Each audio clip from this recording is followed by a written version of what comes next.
आज मैं आप सबके लिए एक छोटी सी कहानी लेकर आई हूँ जिससे हमें कुछ ना कुछ तो ज़रूर सीखने मिलेगा। मुझे उम्मीद है आप कुछ ना कुछ सीखोगे इस कहानी से। एक समय की बात है, एक गांव में रामू नाम का एक टोकरी बनाने वाला रहता था। बचपन से ही वो अपनी माँ को टोकरी बनाने में मदद करते करते वो खुद टोकरी बनाना सीख गया था। उसकी माँ की एक बीमारी से उनका देहांत हो जाता है। उसके बाद वह सारा काम खुद अकेले ही संभालने लगता है।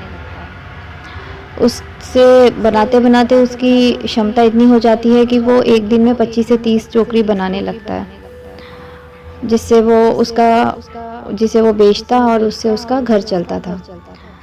तो वो हर रोज़ का उसका एक ये होता है कि वो सवेरे उठता है, जंगल जाता है, जंगल से अपना जो भी है टोकरी बनाने का सामान है वो लेके आता और टोकरियाँ बनाता था और उससे आने वाली आमदनी से घर का खर्चा निकाल के वह 2 अलग अलग डब्बों में कुछ पैसे जमा करता था। ऐसे ही एक दिन जब रामू अपनी दुकान में काम कर रहा होता है, टोकरी बना रहा होता है, उस समय 12 से 13 साल का एक लड़का वहाँ आता है और उससे भीख मांगता है। वो कहता है, भैया मुझे सिर्फ 2 रुपये दे दीजिए। बच्चे को ऐसा मांगता हुआ देखकर रामू उसे 2 रुपये दे देता है। ऐसा अगले ही दिन वो फिर आता है, तो ऐसे वो रोज आने लगा।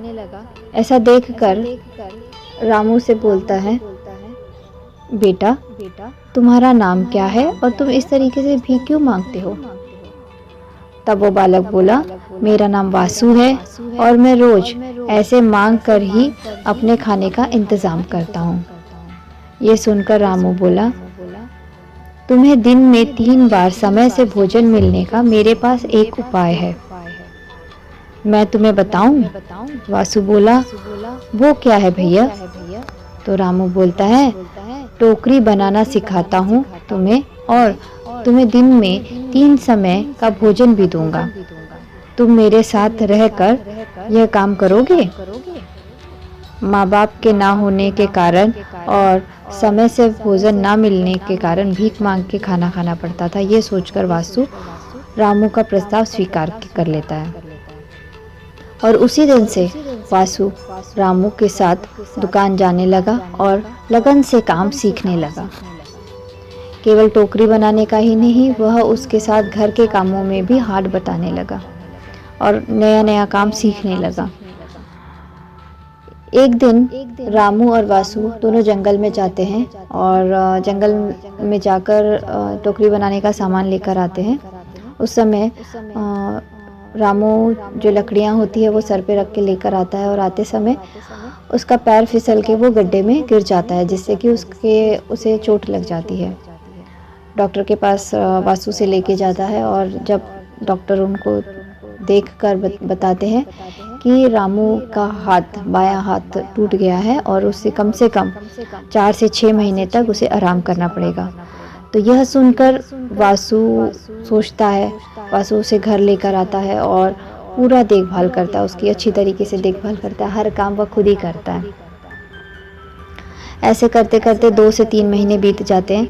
तो वासु देखता है कि जितने पैसे बचाए गए थे इतने दिन काम करके, वह भी ख़त्म होने लगता है। सारे पैसे रामू की दवाइयाँ और खाने पीने के सामानों में खर्चा होने लगता है। तब वो सोचता है और रामू से कहता है, भैया हमें कुछ ना कुछ करना पड़ेगा क्योंकि हमारे पास बचे हुए पैसे ख़त्म होने लगे।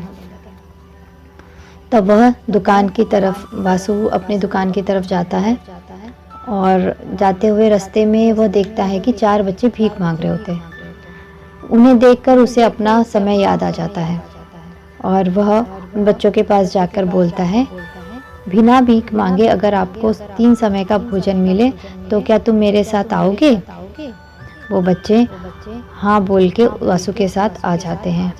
वासु उनको लेकर टोकरी बनाने का सामान इकट्ठा करके आता है और दुकान में काम शुरू करता है। उन्हें सिखाते सिखाते वो कुछ टोकरियां बना लेता है। उन बच्चों में सीखने की लगन न होने के कारण वह बच्चे सीख नहीं पाते। पर बनी हुई टोकरियों को वासु बेचता है और बेच के जो पैसा मिलता है उसे वो अपने दुकान के डब्बे में रखकर घर चला जाता है। जब अगले ही दिन जब वो आता है और आते ही जब वो देखता है कि दुकान खुली हुई है तो वो घबरा जाता है। फिर अंदर जाके जब देखता है तो जहाँ डब्बे में पैसे रखे होते हैं वो भी खुला होता है। थोड़ा सा वो उसे पूरी तरह खोल के देखता है और उसमें पैसा ना पाकर वह निराश हो जाता है। तब वो सोचता है ये ज़रूर उन बच्चों का ही काम है, उन्होंने लालच के मारे मेरे पैसे चुरा लिए और भाग गए। वह उन्हें खोजता हुआ जगह जगह जाने लगता है, उन्हें खोजने लगता है, बट वह उन्हें नहीं मिलता, वो बच्चे नहीं मिलते उसे। उसी निराशा से वह अपने घर की तरफ लौटता है। रोते हुए वासु को घर आया हुआ देखकर रामू बोलते हैं, क्या हुआ वासु, क्यों रो रहे हो? तब वासु कहता है, भैया गलती हो गई, मुझे माफ़ कर दीजिए। रामू बोला, हुआ क्या ये तो बोलो। वासु पूरी बातें रामू को बताता है। तब रामू बोलता है, रोना नहीं रो, तुमने एक अच्छी सोच से उनकी मदद करने की कोशिश की और उन्होंने पैसे के लालच में वे लोग पैसा चुरा के भाग गए। इसमें गलती उनकी है, तुम्हारी नहीं। अच्छे लोगों के साथ अच्छा ही होता है, ऐसा रामू ने वासु को समझाया। फिर रामू के बचे हुए जो पैसे हैं जो रामू अलग से रखता था, उस पैसों में से कुछ पैसे निकाल के वासु को देता है और कहता है कि टोकरी बनाने का सामान ले आओ। वासु उनसे टोकरी बनाने का सामान ले आता है और रामू से जितनी मदद हो सकती है उतनी मदद करके वो दोनों टोकरी बनाते हैं। और बाद में रामू से अपनी साइकिल देके कहता है, इसे बाहर ले जाके बेचो। बाहर ले जाके बेचकर जो पैसा आता है उससे वह लोग खुशी खुशी रहने लगते हैं। इस कहानी से हम ये सीख मिलती है, ये ज़रूरी नहीं है कि गलत करने वालों के साथ हम अच्छा नहीं करें या हम उनके साथ अच्छे से पेश ना आए।